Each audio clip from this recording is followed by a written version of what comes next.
예, 자 이제 등기법 쪽 한번 우리 같이 풀어볼게요. 자, 13번.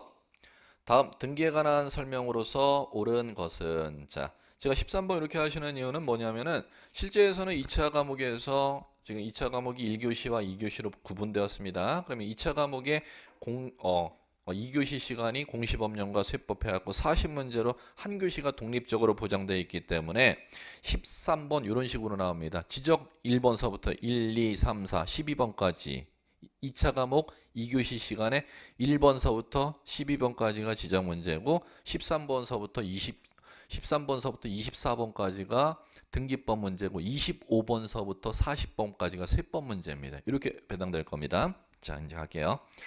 다음 등기 옳은 것은 이렇게 물었습니다. 그럼 등기에 대해서 이제 전체 묻는 건데, 자, 요거는 틀린 것이 맞는 것부터 먼저 골라 드릴게요. 2번. 자, 2번이 왜 맞느냐 하면은 자, 이거 얘기하는 겁니다. 등기에 대해서 이제 묻는데 2번은 지금 등기에 이제 할 수 있는 물건이 있습니다. 그럼 등기부에 등기할 수 있는 물건하고 등기할 수 없는 물건을 갖다가 구분하고 시험장에 왔느냐 못하느냐를 구별하는 주제입니다. 그러면 이제 거기에서 뭐가 제시되어 있느냐 하면 그건 이제 법 이론적으로 푸는 문제는 아닙니다. 법전을 읽었느냐 안 읽었느냐 이제 문제이기 때문에 해상 관광용 호텔 선박이 있다는 거죠.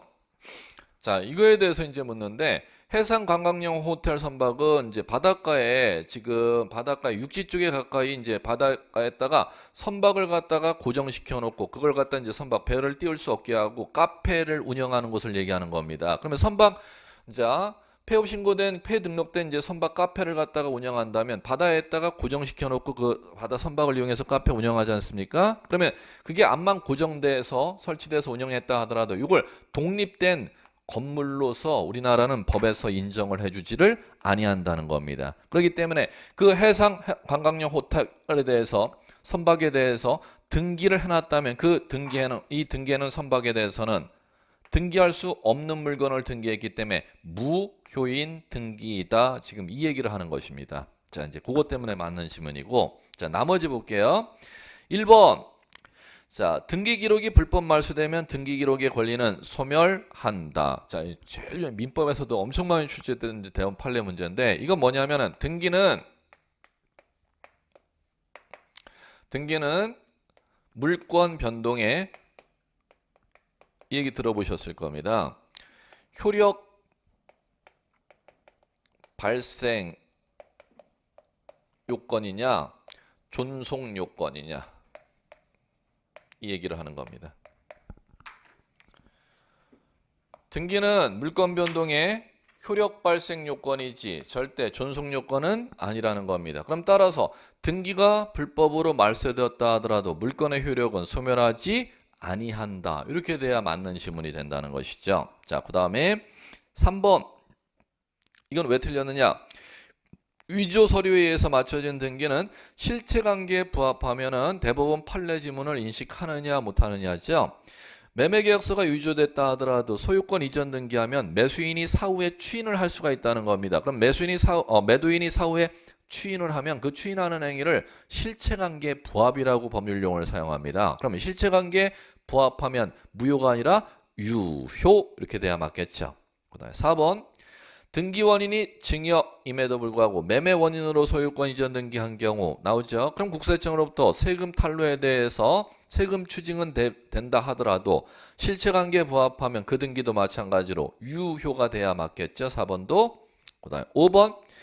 건물 일부의 전세 설정 등기 허용되지 아니한다가 아니라 전세권은 용익권이기 때문에 부동산 일부를 목적으로 성립할 수 있다가 되겠죠. 그러면 건물 일부의 전세 설정 등기 허용된다 이렇게 고쳐주셔야 맞는 지문이 되겠죠.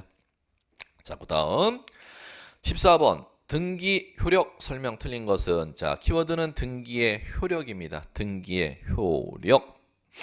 자, 요거는 틀린 거 먼저 찾아드릴게요. 3번이 틀렸네. 왜 틀렸나 볼게요. 3번. 자, 이게 나오죠. 물권 변동 나옵니다. 자, 이 물권 변동은 자, 우리나라 부동산 물권 변동에 대해서 어디에 규정이 나왔냐면 민법에 규정이 나왔지 등기법에는 없습니다. 자, 그럼 부동산 물권 변동에 대해서 민법 186조가 있고 187조가 있죠. 그럼 민법 186조는 법률 행위로 인한 부동산 물권 득실 변경은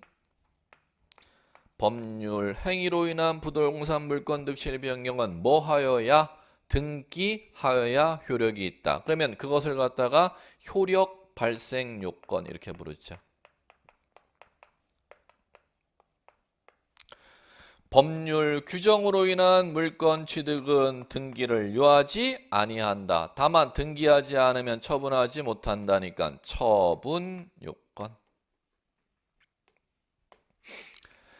자, 그럼 갈게요. 그러면 3번 지문이 지금 틀린 이유는 부동산에 대해서 법률 행위로 인한 부동산 물권 득실 변경이니까 등기하여야 대항할 수 있다. 이렇게 돼버리면 틀린 거죠.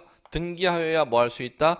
효력이 발생한다. 이렇게 돼야 맞는 지문이 되는 것이죠. 작년에 법무사 간평사 기출문제 지문이었습니다. 그 지문이. 제가 여기 간단한 지문들을 갖다 여기다가 해온 건 아니고 다 국가에 검증된 지문들을 갖다 여기다 해놨으니까 그게 왜 틀렸는지 정확하게 이해하셔야 돼요. 왜? 법조문이 바뀌는 건 아니니까 작년에 중요했던 게 올해 안 중요하고 그렇지는 않지 않습니까? 작년에 중요하면 올해도 중요한 거고 내년에도 중요한 거니까. 예, 자, 그럼 갈게요. 3번 틀린 이유 이제 아셨으면은 자, 나머지 중요한 것들은 이제 갑니다. 1번에 익히셔야 될 거. 1번 중요하죠? 등기 효력 언제서부터 발생한다? 접수한 때로 소급하여 효력 발생한다. 최근 26, 27에 계속 출제되었던 법조문이었습니다. 지금 정답으로 제가 이게 맞는 지문으로 해놔서 지금 여러분들 그냥 간과해서 넘어가시면 안 돼. 1번 지문 상당히 중요합니다. 등기 효력은 접수한 때로 소급하여 효력 발생. 자, 그다음 2번 같은 구에 등기한 순서는 순위번호, 다른 구에는 접수번호. 2번에서는 그게 보이셨어야 되고 그 다음에 4번 등기가 존재하는 이상 그것이 실체법상 무효라 하더라도 형식상 효력은 있는 것이므로 그것이 말소하지 아니하고는 양립할 수 없는 등기를 할 수 없다. 요거를 형식적 확정력 이렇게 부르죠. 요것도 작년 법무사 기출문제 반복됐던 거고 중개에서는 예전에 먼저 출제했었고 중개사 시험에서는 여러 번 출제했었어요. 판례지만. 그 다음에 5번 사망자 명의의 등기 신청으로 맞춰지는 등기는 추정력 부정합니다. 인정되지 않습니다. 사망자 중요합니다. 일반적으로 등기되어 있으면 추정력을 대법원에서 인정하지 않습니까? 그런데 사망자 명의로 등기되어 있으면 추정력 인정 안 합니다. 또는 또 하나 기억해 두셔야 돼요. 허무인 세 글자 쓰세요. 허무인. 사망자나 허무인 명의로 등기가 되어 있으면 추정력 대법원에서 인정 안 해줍니다. 자, 그 다음에 15번 갑니다. 현행 부동산 등기법상 등기할 수 있는 권리 맞는 건 물었습니다. 자, 그럼 이거는 자, 뭘 묻는 거냐면은 등기할 수 있는 권리를 물었습니다. 그럼 이건 법전을 읽었느냐 안 읽었느냐 인식하는 문제죠. 등기할 수 있는 권리가 현행법에 몇 가지? 9가지 권리를 등기할 수 있다. 법에 이렇게 규정해 놨으니까 자, 시험 보러 들어오시면서 등기할 수 있는 권리 9가지 법전 내용을 충분히 읽었어? 안 읽었어? 변별력 묻는 문제를 묻는 겁니다. 자, 등기할 수 있는 권리 가보죠. 소유권, 지상권, 지역권, 전세권, 저당권, 임차권, 환매권, 권리, 질권, 채권, 담보권 이렇게 9가지 권리를 등기할 수 있다. 법전에 이렇게 규정되어 있죠. 그러면 그 9가지 권리 법전에 규정되어 있는 걸 인식하여야 9가지 권리 아닌 것들을 찾아내서 그 문제를 맞출 수 있죠. 그럼 등기할 수 있는 권리가 아닌 것들 이런 것들 이제 기출문제 난 것들만 한번 소개해 볼게요. 유치권 등기할 수 있는 권리 아니고 그 다음에 질권도 아니고 점유권도 아니고 그 다음에 또 요거 주위 토지 통행권 이것도 기출문제 한번 출제됐었고 한 번이 아니고 여러 번 출제했었죠. 자, 그다음에 또 이제 더 어렵게 나면 이런 것도 구분 임차권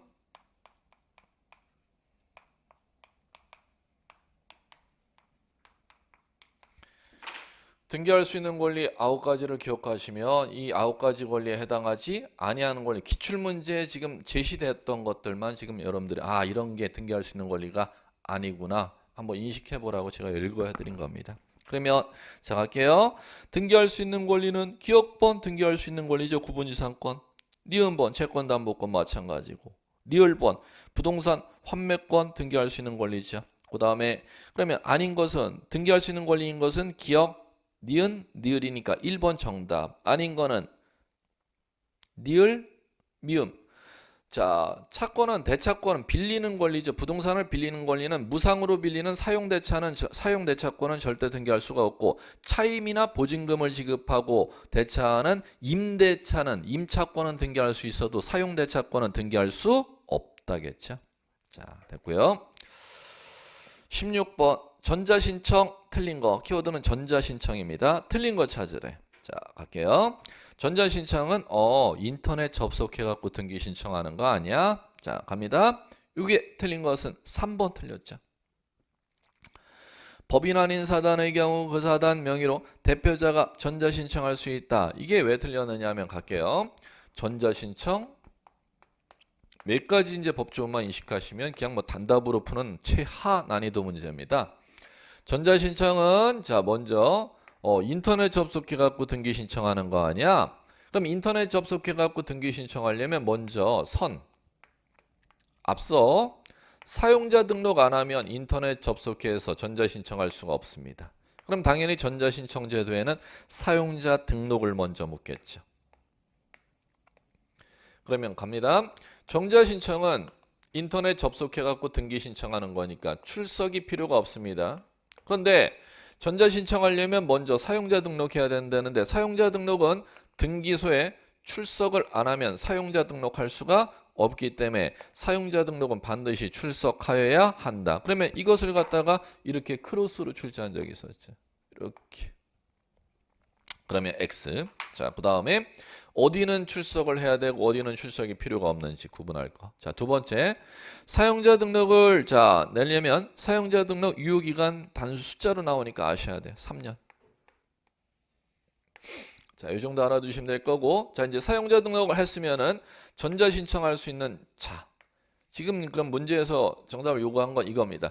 전자 신청 누가 할 수 있느냐면 당사자가 전자 신청할 수가 있고 대리인이 전자 신청할 수가 있어요. 그러면 당사자는 누가 전자 신청할 수 있느냐? 자연인이면 전자 신청할 수 있어요. 그럼 여기는 당연히 외국인은 또 당연히 자연인에 들어가겠죠. 그 다음에 법인도 전자 신청할 수가 있습니다. 그럼 정답에서 지금 요구했던 건 이거죠. 자연인과 법인, 당사자로서 전자 신청하려면 자연인과 법인이 전자 신청할 수가 있기 때문에 당사자라 하더라도 종중이나 문중에서 땅을 샀을 때는 절대 인터넷 접속해 갖고 등기 신청할 수가 없죠. 그럼 종중, 문중을 갖다가 뭐라고 부릅니까? 권리 능력 없는 사단, 재단 또는 비법인 사단, 재단 이렇게 부르는 거죠. 그럼 비법인 사단, 재단은 절대 당사자로서 전자신청 자격을 인정해주지 아니한다니까 3번 정답. 그 다음에 또 하나, 대리인이 전자신청할 때는 어떤 대리인만 전자신청할 수가 있다? 자격자 대리인. 자격자 대리인은 누구냐면 변호사 자격을 소지한 사람, 법무사 자격을 소지한 사람을 지칭하는 거죠. 그럼 변호사, 법무사 자격을 소지하지 아니한 일반 대리인은 전자 신청할 수 없다. 요까지 출제를 했었던 것 같습니다. 그러면 지금 이번 시험에서는 이제 제가 이쪽을 물었던 거고, 시험 기출 문제는 뭐 이쪽도 있었고. 자, 그다음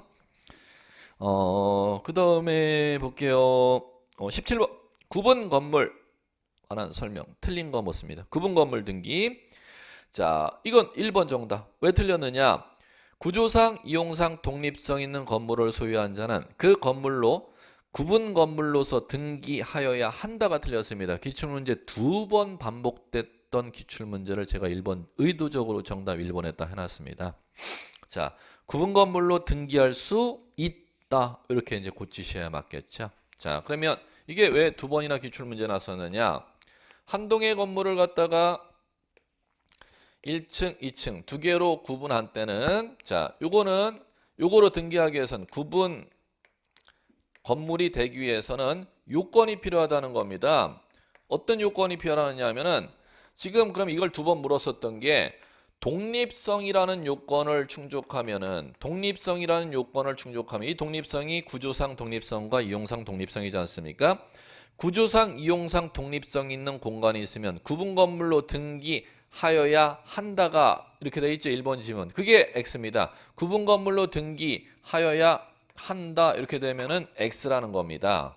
왜 그러냐 하면은 한 동의 건물을 갖다가 독립성이 있는 두 개의 층으로 구분해서 건물을 건축했다 하더라도 구분 건물로 등기하여야 한다가 아니라 한 동의 건물을 두 개로 구분해서 독립성 있는 공간을 두 개로 층으로 구별해서 건축했다 하더라도 일반 건물로 등기할 수도 있고 구분 건물로 등기할 수도 있으면 여기가 머스트가 되는 게 아니라 캔이 돼야 된다는 겁니다. 등기할 수 있다 이렇게 돼야 된다는 겁니다. 그러면 구분 건물로 독립성 있는 공간을 한 동의 건물을 구분한 건물로 등기할 수 있는지 일반 건물로 등기하는지는 뭐에 따라 결정되느냐 하면은 이거 주관적인 요건.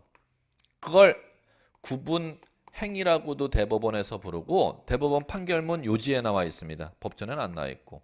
구분 행위라고도 용어를 사용하고 요거를 또는 구분 소유 의사라고도 용어를 사용합니다.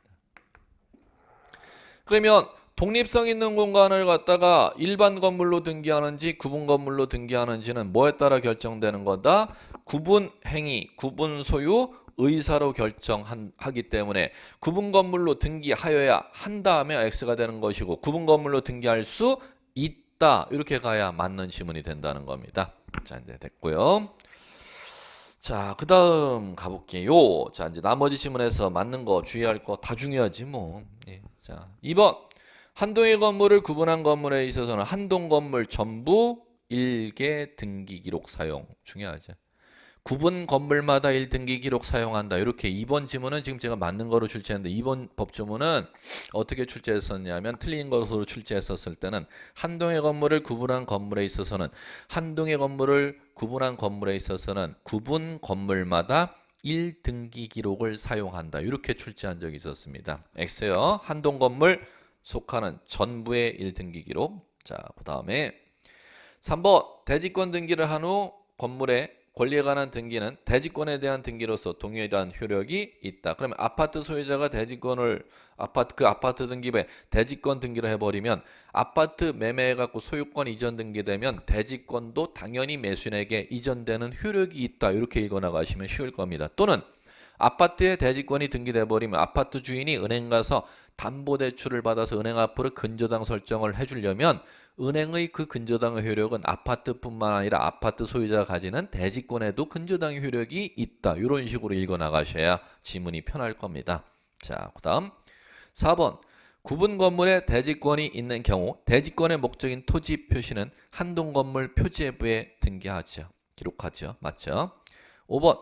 대지권을 등기한 건물 등기 기록에는 건물만 소유권 이전 등기할 수 없고 건물만 저당 설정 등기할 수 없고 이걸 전유 부분과 대지권의 분리 처분 금지 이렇게 용어를 사용할 겁니다. 자, 됐고요. 18번. 다음 중 등기 의무자의 등기필 정보 제공해야 되는 경우는 자, 1번 정답.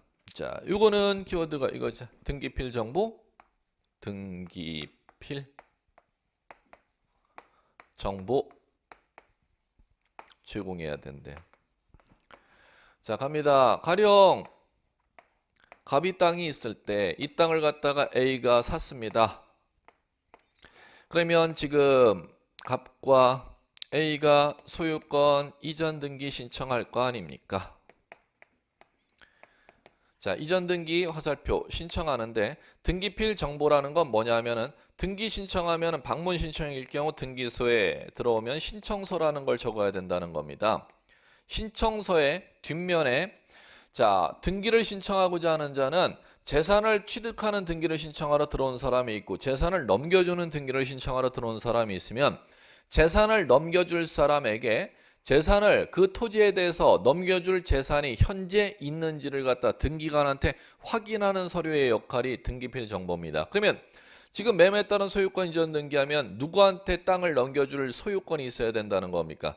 갑한테 소유권 넘겨달라고 니네가 지금 신청서 쓰잖아. 그럼 넘겨주러 찾아온 사람에게 너 이 땅을 A에게 넘겨줄 소유권이 현재 너한테 있어? 그걸 등기관이 얘네한테 물어볼 수가 없으니까 그걸 신청서에 적도록 되어 있는 걸 등기필 정보 이렇게 불러요. 그러면 등기필 정보는 지금 매매에 따른 소유권 이전 등기할 때 신청서 뒷면 누구의 등기필 정보를 적어야 된다? 등기 의무자, 매도인의 비밀번호를 갖다 반드시 적어야 매수인은 땅을 이전받아갈 수 있도록 만들어 놓은 시스템이 등기필 정보입니다. 그럼 이거는 결론. 공동 신청할 때 등기필 정보 적는 거 아니에요. 뭐 할 때? 공동 신청할 때 누구의 것? 등기 의무자의 것.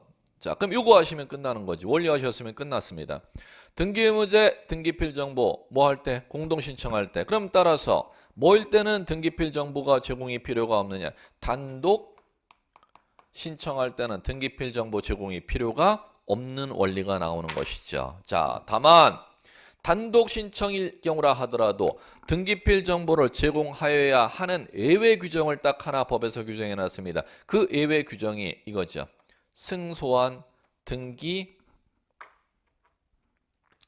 의무자가 승소한 등기 의무자가 판결에 따른 등기를 신청하는 때는 그러하지 아니하다. 등기필 정보를 제공하여야 한다. 즉 무슨 얘기냐면은 갑이라는 사람이 매수인이 땅 대금을 치렀는데 땅 소유권 등기 명의를 이전을 안 해가서 이길 승자입니다. 매도인이 승소 판결을 받아서 매도인이 단독으로 매수인 앞으로 이전 등기 신청을 하러 들어왔을 때는 승소 판결을 받아서 등기 신청서를 쓰는 매도인의 수중에 소유권 등기필 정보가 있기 때문에 이때는 예외적으로 제출을 하여야 하기 때문에 1번 정답이 되는 것입니다. 자, 그러면은 나머지 보죠. 2번은 왜 등기필 정보 제공이 필요가 없을까요? 이 단독 신청이니까 필요 없는 거 아니야? 3번 왜 필요 없습니까? 관공서가 등기필 정보는 등기 신청할 때만 적용하는 거지 국가나 지자체가 등기소에 서류 보낼 때는 당연히 진정성이 보장되어 있기 때문에 설마 구청에서 자기가 땅도 안 가지고 있는데 허위로 등기해달라고 촉탁할 일은 없잖아? 그러면 촉탁이라는 단어가 나오는 때는 등기필 정보 제공하는 원리가 면제가 되니까는 당연히 3번도 필요가 없는 것이고 4번도 관공서 나오죠? 그 다음에 5번 상속은 당연히 단독 신청이니까 등기필 정보 제공이 필요가 없지요. 됐습니다. 19번 사건이 등기할 것이 아닌 경우 해당하지 않는 것은 사건이 등기할 것이 아닌 경우는 29조 2호 이렇게 쓰시면 되겠죠. 29조 2호 부동산 등기법 시험에서 29조 2호 시험 문제를 안 낸 경우는 단 한 번도 없었습니다. 반드시 출제되는 주제입니다. 등기법의 그 넓은 주제 중에서. 자, 사건이 등기할 것이 아닌 경우에 해당하지 아니한 것은 그럼 결국 등기할 수 있는 경우 찾아보라는 겁니다. 자, 그럼 먼저 등기할 수 있는 경우는 기억번 등기할 수 있죠. 기억번 뭐가 보여야 되느냐? 전원, 공동상속인 일부가 전원 동그라미 상속 동그라미 그 동그라미를 외쳐야 됐느냐고요? 이런 거 저하고 수업하셨으면은 들어보실 것일 건데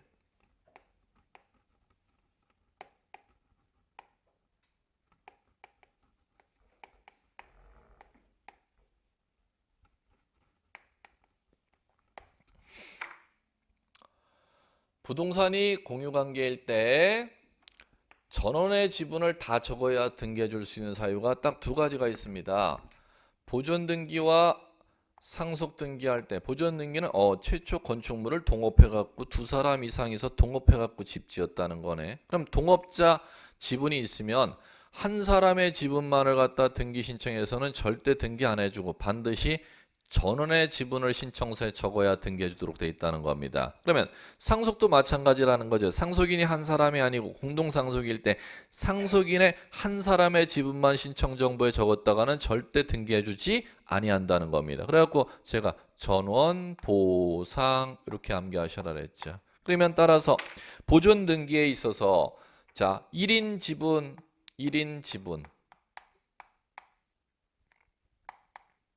등기하면 29주 이후로 등기할 수 없다. 상속 등기에서 상속인이 공동상속일 때 상속인 1인 지분만을 목적으로 상속 등기 신청에 들어오면 등기할 수가 없다. 이 등기할 수 없다가 29주 이후로 사건이 등기할 것이 아닌 경우에 해당하여 각하되는 겁니다. 그럼 1번 지분은 왜 등기할 수가 있느냐면 상속 등기 상속인 1인이 전원의 상속 지분을 갖다 썼으니까 전원 보상이니까 등기할 수 있다니까 1번 지분은 등기할 수 있는 사유죠. 자 이제 됐고요. 자 그다음 자 갈게요. 리을본 갈게요. 리을본 포괄 수증에 따른 여러 명의 수증자가 1인이 자기 지분에서 지분만에서 지자 보이시죠? 그다음 포괄 유증에 유자 보이시죠? 뭐가 자꾸 보인다래 하지 마시고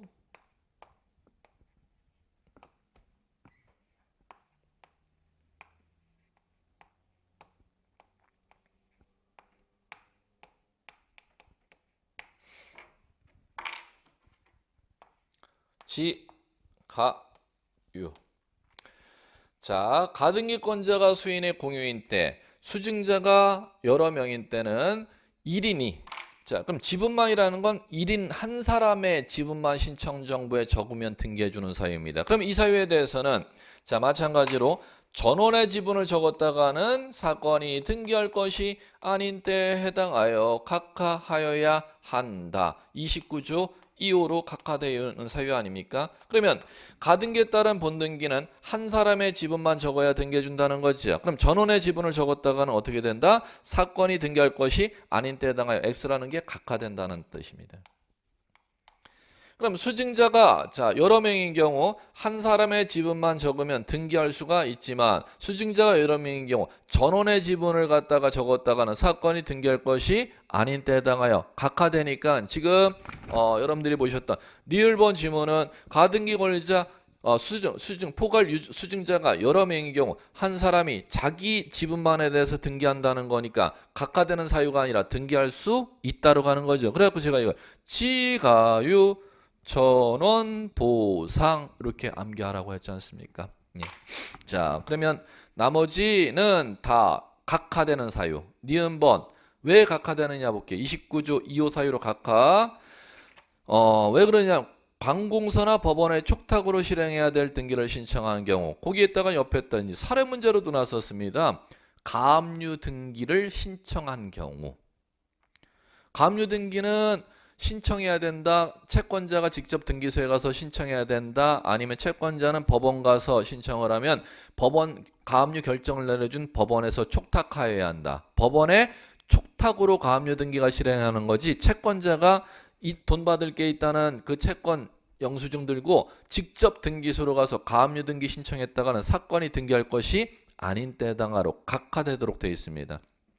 니은번은 법전에 나와 있는 지문이고 사례 문제로 난 경우는 지금 제가 소개시켜줬던 식으로 이제 사례 문제로 난 경우도 있고 뭐 다양합니다. 나는 방법은. 자, 그다음에 디귿번 이것도 왜 29조 2호 사유로 각하되느냐? 합유를 기억하셔야죠. 합유 지분은 처분할 수 없는 지분이니까 등기부에 지분이 표시가 안 돼. 그러면 지분이 표시가 안 되는데 어떻게 합유 지분을 가압류 걸어달라고 법원에 촉탁 들어오면 법원에서 올려달라는 가압류를 등기할 수 있겠습니까? 지분이 없으니까 등기할 수 없겠습니까? 등기할 수 없으니까 합유 지분에 대해서 가압류 등기 촉탁이 들어온 때는 법원으로 각하합니다. 등기소에서 사건이 합유 지분은 가압류 등기 못해. 사건이 등기할 것이 아닌 때 29조 2호로 각하. 자, 그 다음에 미음번 저당권을 피담보 채권과 분리 나왔죠. 민법 법조문 읽었느냐 안 읽었느냐죠. 저당권을 받을 수 있는 1억 채권과 분리해서 양도하면은 채권과 저당권은 우리나라 민법에서 분리 양도할 수 없다 그랬으니까 물권법의 강행 규정에 반하는 저당권 이전 등기 신청이 들어왔으니까 29조 2호로 각하되는 거죠. 그럼 등기할 수 있는 사유는 기업과 리을 2번 정답. 자, 20번 단독 말소 등기 형광펜이죠. 틀린 거니까 X네. 자, 그럼 이건 무슨 얘기냐 하면은 자, 이걸 얘기하는 거죠. 자, 말소 등기를 갖다가 말소 등기해야 될 사유가 발생하면은 말소 등기는 신청으로 말소합니다. 신청이 없으면 등기관이 직권 말소할 수 있는 경우가 법에 있습니다. 자, 그럼 이 구조가 왜 나오느냐? 이렇게 말소 등기 자체만 해도 실무적으로 1000가지 이상의 말소 등기가 있습니다. 그럼 그 1000가지 넘는 말소 등기 사유가 발생하면 자, 다 신청서가 들어와야 말소시켜 주지 원칙적으로 직권을 말소하지 않는다는 겁니다. 그런데 법에 규정이 있는 때는 다음 사유가 생기는 때는 말소 등기 신청 안 들어와도 등기관 네가 직권으로 말소하거라 이렇게 법에 규정된 사유가 있습니다. 그럼 법률에 규정된 이 직권 말소 등기 시험에서 구분하는 문제 매년 출제하였고 자, 지금 문제는 이거보다 이제 쉬운 이쪽 주제입니다.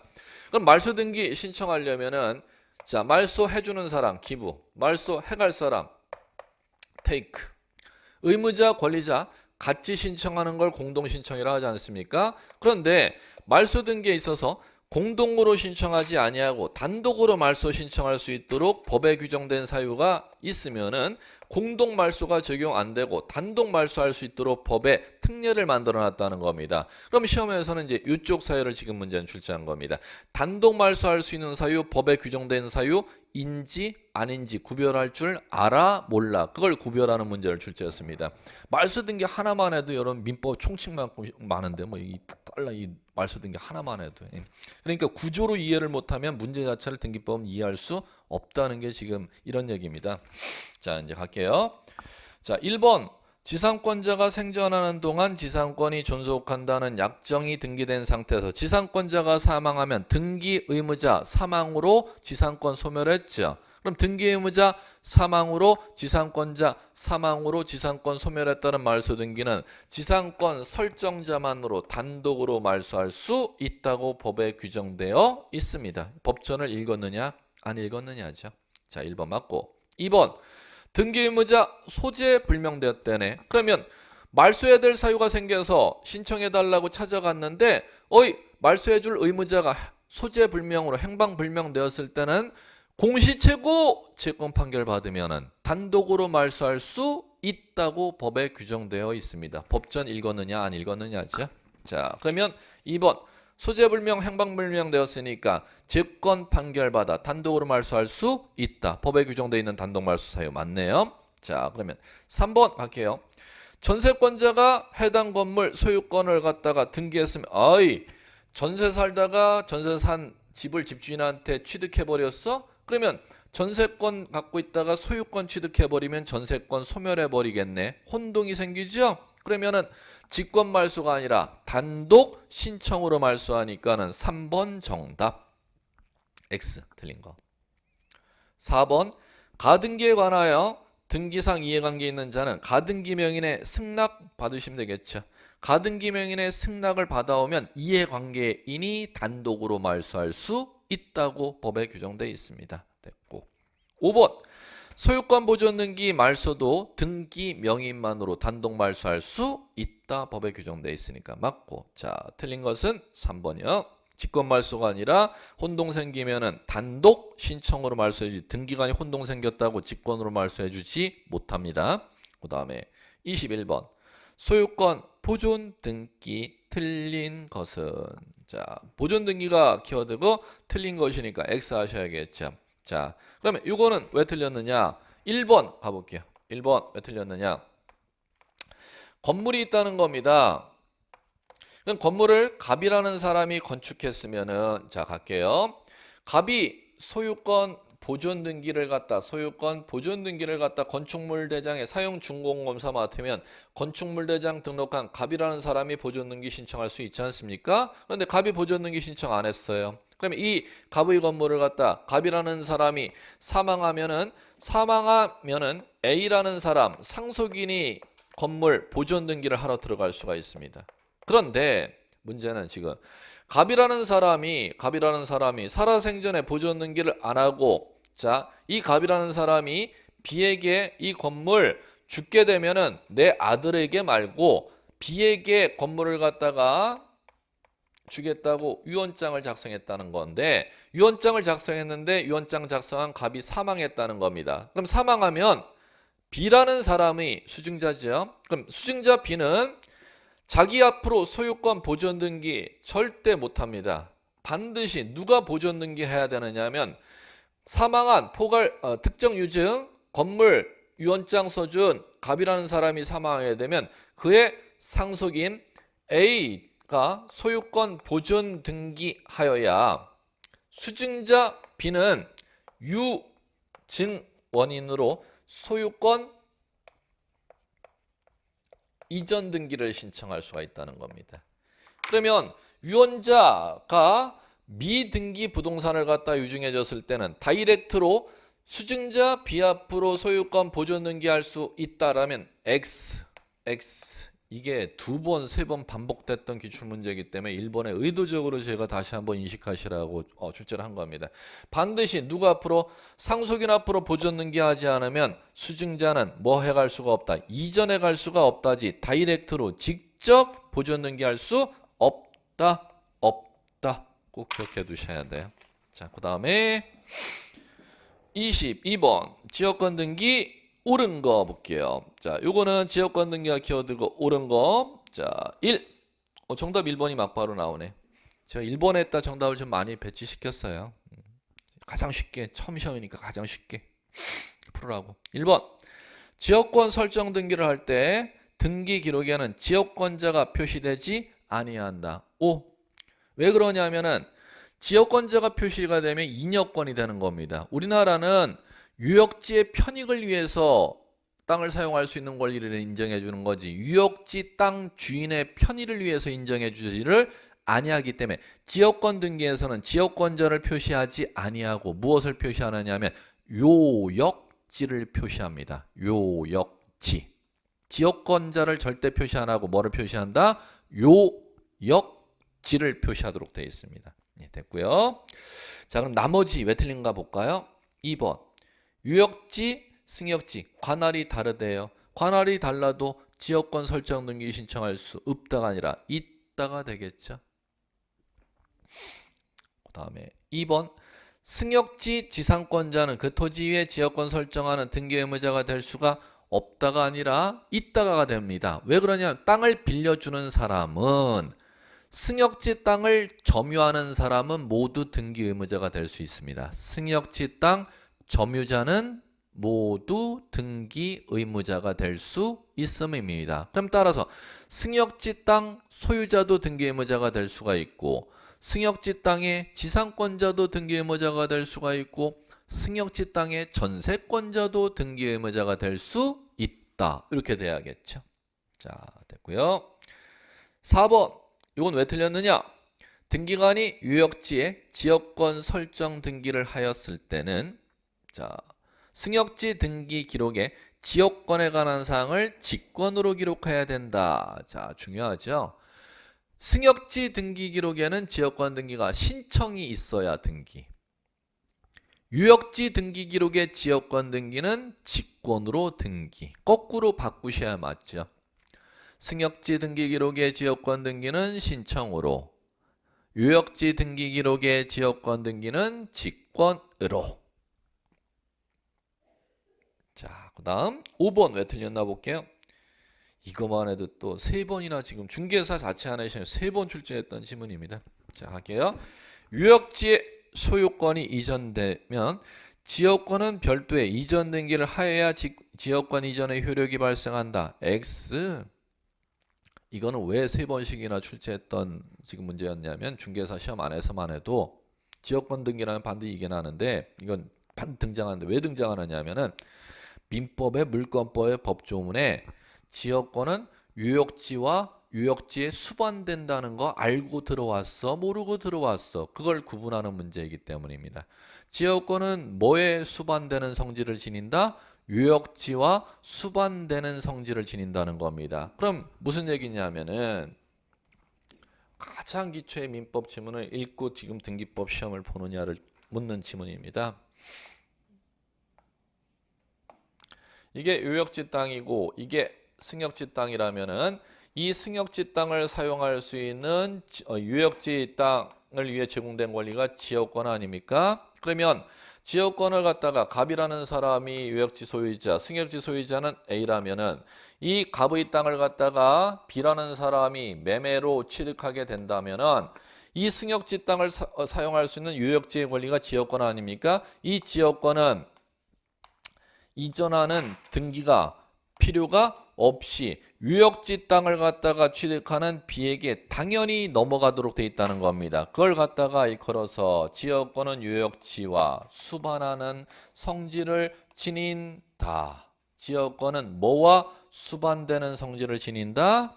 유역지와 수반되는 성질을 지닌다. 지역권의 유역지와 수반성 민법 법조문을 이렇게 만들어 놨죠. 그럼 따라서 지역권은 이전 등기가 필요가 없다. 필요가 없다. 필요가 없다. 이렇게 이제 세 번을 출제했습니다. 왜 필요가 없다? 유역지 취득하면은 수반돼서 당연히 자동 취득하니까. 예. 자, 그 다음에 23번. 저당권 등기 틀린 거 저당권 등기 물었네요. 틀린 거 X. 자, 요거는 틀린 거는 2번. 채무자와 저당권 설정자가 같은 경우 신청 정보에 채무자 표시를 생략할 수 있다? 말도 안 되는 얘기. 자, 이 중요한 실무 법조문인데 등기의규 법조문입니다. 자, 무슨 얘기냐면 토지 소유자가 갑구에 토지 소유자가 A 앞으로 등기되어 있습니다. 그러면 A라는 사람이 B와 1억을 빌리고 1억을 빌려주는 B가 A에게 담보를 요구하니까 내 땅이 있는데 내 땅 담보로 잡힐게. 저당권 설정 계약을 체결했다는 겁니다. 그에 따라 B라는 채권자가 저당권을 취득하려면 등기를 받아야 저당권 취득하겠죠. 그럼 A 땅 등기 기록에 너 돈 빌려가고 네 땅 담보로 잡힌다고 네가 합의했으니까 네 땅에 내 앞으로 담보 올려줘. 이렇게 이제 등기 공동 신청하면은 을구에 저당권 설정 등기가 이렇게 난다는 겁니다. 저당권 설정, 접수번호, 설정, 계약 연월일, 그 다음에 저당권 등기 안에서를 얘기하는 겁니다. 저당권 등기하는 우리나라는 저당권은 원인된 채권이 없으면 저당권 설정하지 못하기 때문에 얼마의 채권을 담보해 갖고 저당 잡는 건데 B라는 사람 너 얼마의 채권을 담보로 이 땅을 담보 잡는 건데 B 그걸 갖다 적어야 된다는 겁니다. 그럼 채권액을 갖다가 1억 적는다는 거죠. 원. 그 다음에 지금 얘기하면은 땅 주인 A가 지금 B에게 지금 돈을 빌리고 담보로 잡는 거잖아. 그러면 채무자, 돈을 빌려가는 채무자도 땅 주인이고 땅을 담보로 잡히는 사람도 채무자이고 이럴 때는 채무자 A를 갖다가 표시하지 않아도 된다. 지금 이렇게 적혀 있기 때문에 틀렸다는 겁니다. 채무자와 저당권 설정자가 자, 동일이나 하더라도 등기부엔 반드시 채무자 A 성명과 주소를 반드시 적어야 한다. 그럼 그 얘기는 여러분들이 등기상 증명서 띄워보면 저당권 등기 안에는 반드시 채권액과 채무자가 누구인지가 반드시 표시가 되어 있다라는 걸 꼭 기억해 주셔야 될 겁니다. 자, 됐고요. 자, 마지막 24번 볼게요. 가등기 키워드 틀린 것이니까 X 하시면 되겠죠. 자, 이제 요것은 자, 가등기는 틀린 거 X 가볼게요. 자, 1번. 자, 맞는 지문 5. 채권적 청구권만 그 대상으로 한다. 5죠. 물권적 청구권은 가등기는 대상이 되지 않습니다. 배타적 청구권은 가등기로 순위보전 실익이 없기 때문에 채권적 청구권만 순위보전 대상으로 한다. 5. 2번 정답 X 2번 가등기를 명하는 가등기 명령에 의한 가등기는 법원에 촉탁으로 한다. X죠? 단독 신청입니다. 촉탁이 아니라. 자, 왜 그러냐면은 지금 이 상황이죠.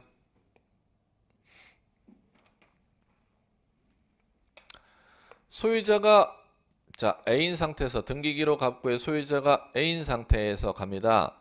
A가 B라는 사람과 매매 계약을 체결했다는 겁니다. 그럼 가등기는 자, 신청이 있어야 가등기 해주는데 의무자가 누구냐면은 A, 권리자가 B라는 겁니다. 그러면 신청이 있어야 공동신청이 있어야 가등기 해준다는 거죠. 그런데 법에서는 법률에 규정이 있는 때는 단독 신청이라는 게 가능하다 그랬지 않습니까? 그럼 그 단독 신청할 수 있는 게 누가 단독 신청해?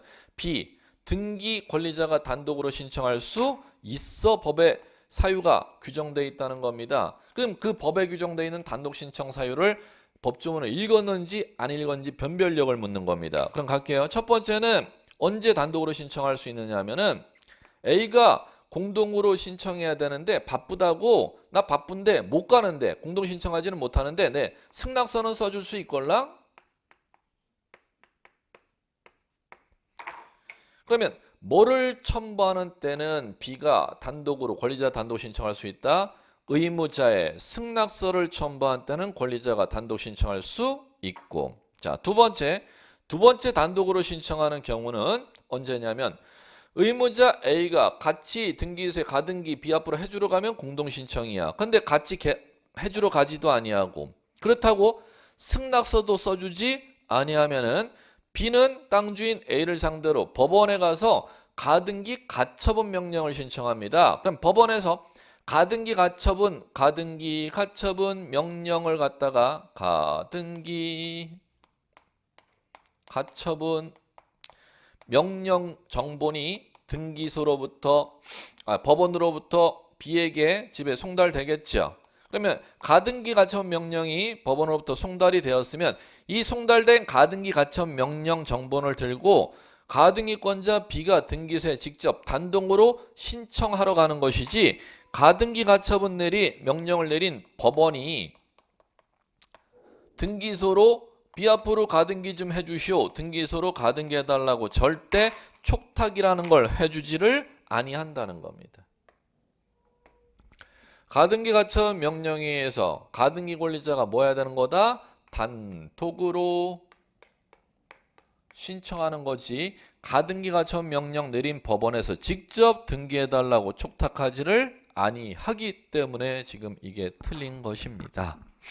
자, 정답은 2번이었고 나머지 질문 볼게요. 3번 설명 그럼 했네 지금 금방. 가등기권자는 의무자의 승낙이 있을 때는 단독으로 가등기 신청할 수 있다. 맞죠? 그 다음에 자, 4번 보일 거예요. 지가유 가등기에 따른 본등기는 전원 지분 본등기, 자기 지분에 대해서 본등기, 자기 지분에 본등기할 수 있다. 그 다음 5번 가등기는 그 대상 청구권이 시기, 정지 조건부일 때 가능하고요. 그러면 종기나 해제 조건이라는 단어 나오면 할 수가 없다는 것이죠. 시기나 정지 조건 붙일 수 있습니다. 장래 확정될 것인 경우를 불확정적 청구권이라고 하는 겁니다. 불확정적 청구권 보존하기 위해서도 가등기할 수 있다. 예. 자, 이제 모의고사 처음 한번 지문 보셨을 텐데 이런 식으로 시험이 출제가 되고 지금 오늘 첫 회 시험 문제 공시법령 하는 자체 과목만 갖고 얘기하면 여러분들이 이제 첫 회 시험이라고 내용 자체가 쉬운 건 아닙니다. 시험에서 다 100% 그대로 출제되는 지문인데 제가 정답을 의도적으로 거의 다 1번에다 지문을 배치시켜 놨어요. 이게 시험에서 안 나왔던 건 아니고 시험에서 2번 이상 다 검증된 지금 문제들만 24문제가 다 배치되어 있는데 더 쉬운 이유는 뭐 때문이야? 시험에서는 오지선다면 균형적으로 정답이 배치되는데 이게 단지 저는 의도적으로 1번에다가 제가 정답을 다 배치해놨기 때문에 상대적으로 쉬운 것뿐이지 실제 시험과 상관없는 내용이 기초 학문이 나와서 쉬운 문제는 한 문제도 없었습니다. 요 24문제가 다 시험과 검증된 시험 문제라고 생각하시면 될 겁니다. 이런 식으로 이제 반드시 이제 6월 넘어서 이제 7월 달서부터 여러분들이 이론 내용이 부족하더라도 문제풀이 교재를 갖고 지문 패턴을 갖다 자꾸 반복해서 읽는 방법으로 이제 공부를 해주시면 될 겁니다. 이제 과거로 소급해서 올라가서 나 특정한 과목 공법이 공부 많이 안 돼 있으니까 공법 이론을 더 볼 거야. 학개론이 준비 안 돼 있으니까 나 학개론을 갖다 이론서를 더 볼 거야. 이런 식으로 가시면 절대 안 됩니다. 문제풀이 넘어가서는 지문 패턴으로 내용 내가 알고 모르고는 끝났고 지문 패턴, 긍정문 패턴이냐 부정문 패턴, 지문을 갖다 반복하시는 걸 갖다 계속 읽으시는 게 더 합격의 지름길이지 내가 내용 부족했다고 지금 부족하다고 과거로 거슬러 올라갈 수는 없지 않습니까? 이런 공부로 거슬러 올라가서 공부하시는 방법은 삼가해 주셨으면 합니다. 예, 오늘 여기까지 수고하셨습니다.